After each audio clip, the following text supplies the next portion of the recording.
अस्सलाम वालेकुम। मैं समीउल आरफीन आपका टीचर और आज एक छोटा सा टॉपिक लेकर आपकी खिदमत में हाज़िर हुआ हूँ और उस टॉपिक का नाम है टॉर्क।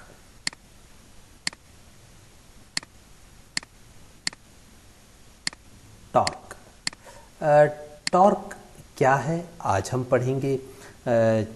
छोटा सा क्वेश्चन है, इतना ज़्यादा लंबा नहीं है और इसको कोशिश करेंगे जल्द ही ख़त्म कर लें। प्यारे बच्चों, आपने देखा होगा अक्सर स्पिनर की मदद से हम एक नट को खोलते हैं। ठीक है, ये आपके पास एक नट आ गया और इस नट को खोलने के लिए आप इस्तेमाल करते हैं एक स्पिनर। ऐसे ही है ना?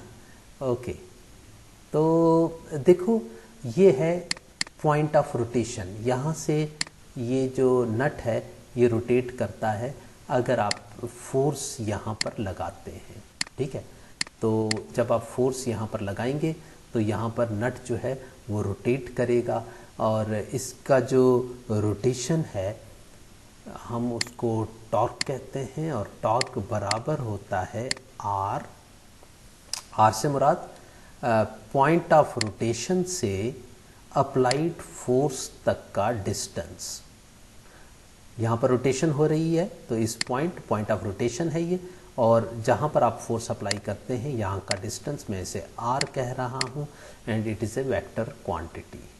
तो जब मैं आर हेड को क्रॉस करता हूँ इस फोर्स के वेक्टर के साथ तो मेरे पास फोर्स का वेक्टर, तब मेरे पास एक आंसर आता है which is a vector. Torque हम जानते हैं it is a vector quantity. तो जब मैं आर वेक्टर को क्रॉस करता हूँ एफ वेक्टर के साथ तो मेरे पास आ जाता है टॉर्क का वेक्टर। ओके, अब चूंकि आंसर यहाँ पर मैंने क्रॉस क्यों लगाया, मैंने आपको वेक्टर प्रोडक्ट के टॉपिक को पढ़ाते हुए ये बताया था कि अगर दो वेक्टर्स को आप मल्टीप्लाई करें और आंसर भी वेक्टर आ जाए तब हम इसको वेक्टर प्रोडक्ट कहते हैं। तो आर वेक्टर को आपने क्रॉस किया एफ वेक्टर से तो आपके पास आंसर क्या आया, टॉर्क। तो और torque is a vector quantity. तो जब क्रॉस लग गया तो अब हम जब इसे खोलेंगे यानी आर एफ साइन थीटा लगाएंगे। ऐसा ही है ना, साइन थीटा लगता है। उसकी वजह क्रॉस प्रोडक्ट में हमेशा साइन थीटा लगता है। क्यों लगता है ये मैं इससे पहले आपको बता चुका हूँ। ओके, अक्सर आपने ये देखा होगा कि टॉर्क डिपेंड करता है आर पर यानी पॉइंट ऑफ रोटेशन से अप्लाइड फोर्स तक के डिस्टेंस पर और एफ पर। फर्ज कीजिए कि आप टॉर्क को इंक्रीज करना चाहते हैं। मिसाल के तौर पर अगर आपके पास एक ट्रक है, आप ट्रक चला रहे हैं तो उसका तो बहुत बड़ा नट होता है, आप अकेले हैं, आपकी फोर्स भी इतनी नहीं है, आप उस नट को खोलना चाहते हैं तो आप क्या करेंगे। देखो, उस नट को खोलने के लिए मेरे पास फ़र्ज़ कीजिए ये एक नट है और इस नट को मैं खोलना चाहता हूँ। तो मेरे पास एक स्पिनर है, सिंपल ये स्पिनर है मेरे पास और मैं ये चाहता हूँ कि मैं ये चाहता हूँ कि इस स्पिनर को खोला जाए। इस नट को खोला जाए।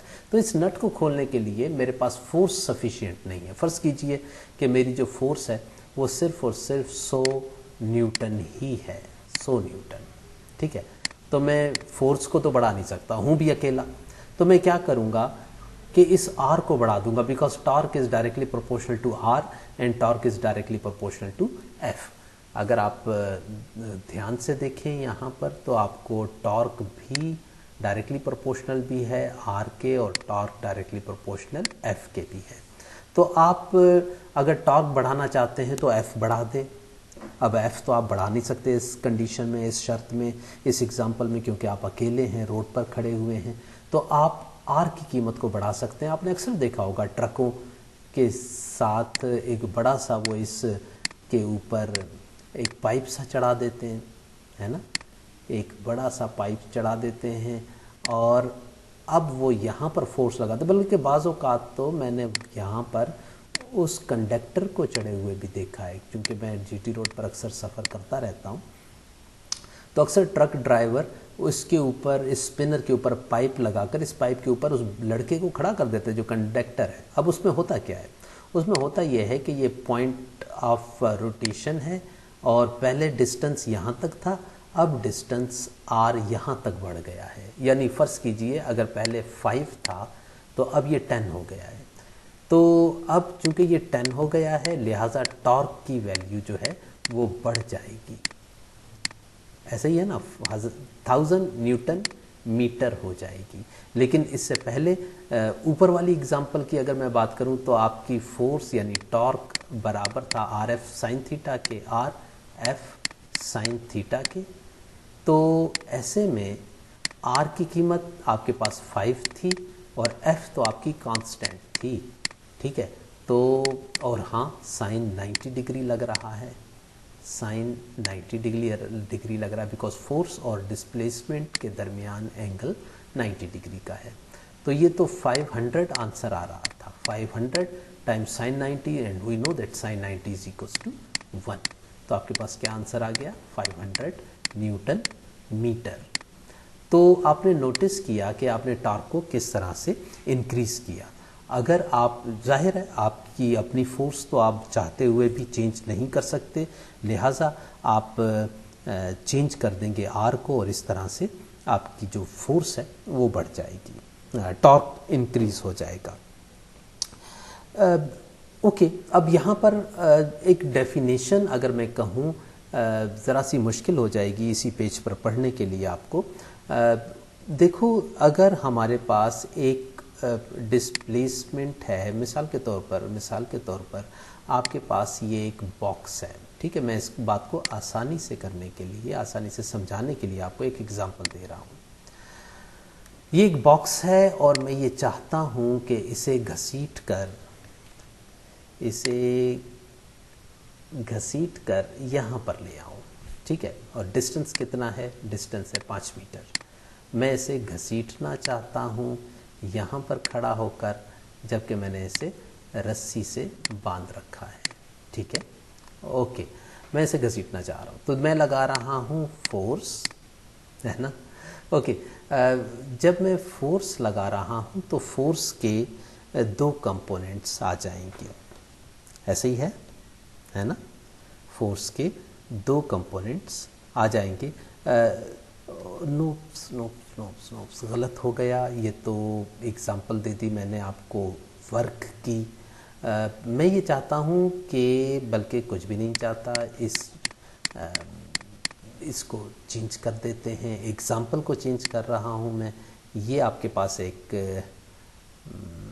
समथिंग, कोई भी चीज़ है, फॉर एग्ज़ाम्पल ये इसका ओरिजिन है, ये आर है और मैं इसे रोटेट करना चाहता हूँ। बिकॉज मैं टॉर्क की बात कर रहा हूँ तो जाहिर है रोटेशन ही की बात करनी चाहिए थी मुझे। मैं एग्जांपल में वर्क की एग्जांपल दे गया आपको। मैं ये फोर्स लगा रहा हूँ, ठीक है।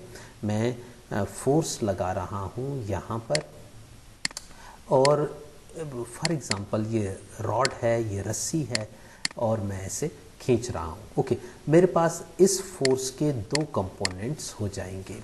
नोट कीजिएगा कि अगर मैं यहाँ पर फोर्स लगाता हूँ F, तो ये x एक्सिस है और ये y एक्सिस है।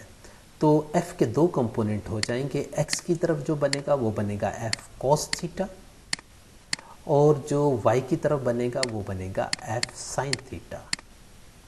ऐसे ही है ना, याद आया आपको? अगर नहीं याद तो आप शुरू के वेक्टर्स के लेक्चर मैंने देख लीजिए, वहाँ पर मैंने इस बात को बड़ी तफसील से किया है। बिल्कुल इसी तरह से यहाँ पर F के 2 कंपोनेंट्स बन गए। मैं इनकी कलर्स चेंज कर देता हूँ। एक बन गया ये वाला कंपोनेंट, चूँकि x एक्सिस पर ये बनेगा F का cos थीटा और ये वाला कंपोनेंट ये बनेगा F का sin थीटा, ठीक है, F का sin थीटा। ओके, आप ये चाहते हैं कि इस आर को इस तरह से रोटेट करें, गोल घुमा दें। मैं गोल घुमाना चाहता हूँ ना, इस तरह से। ओके, तो अगर मैं आर को गोल घुमाना चाहता हूँ तो ये जो ऑफ एफ कॉस थीटा है, it is not a effective component, ये कोई काम नहीं करेगा रोटेशन में। हाँ, अगर एफ कॉस थीटा को देखा जाए तो ये असल में इस एरो को खींच कर लेकर जा रहा है हॉरिजॉन्टल, लेकिन जो एफ साइन थीटा है असल में ये वाला फोर्स का ये कंपोनेंट जो है ये इस आर को रोटेट करेगा। लिहाजा मैं ये कहता हूं कि टॉर्क बराबर होता है R into the effective component perpendicular to R which is equal to F sine theta. ठीक है,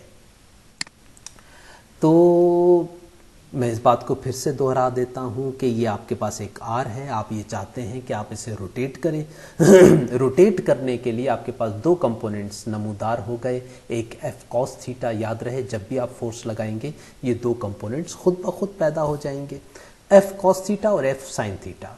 एफ साइन थीटा रिस्पॉन्सिबल है रोटेशन का, जबकि एफ कॉस थीटा बॉडी को एक्स एक्सिस की तरफ लेकर जा रहा है। एफ साइन थीटा रोटेट करने में मदद दे रहा है, लिहाजा इफेक्टिव कंपोनेंट हुआ एफ साइन थीटा। तो हम इस बात को ऐसे कहेंगे, the torque is equals to R, यानी ये वाला आर, times the effective component which is perpendicular to are.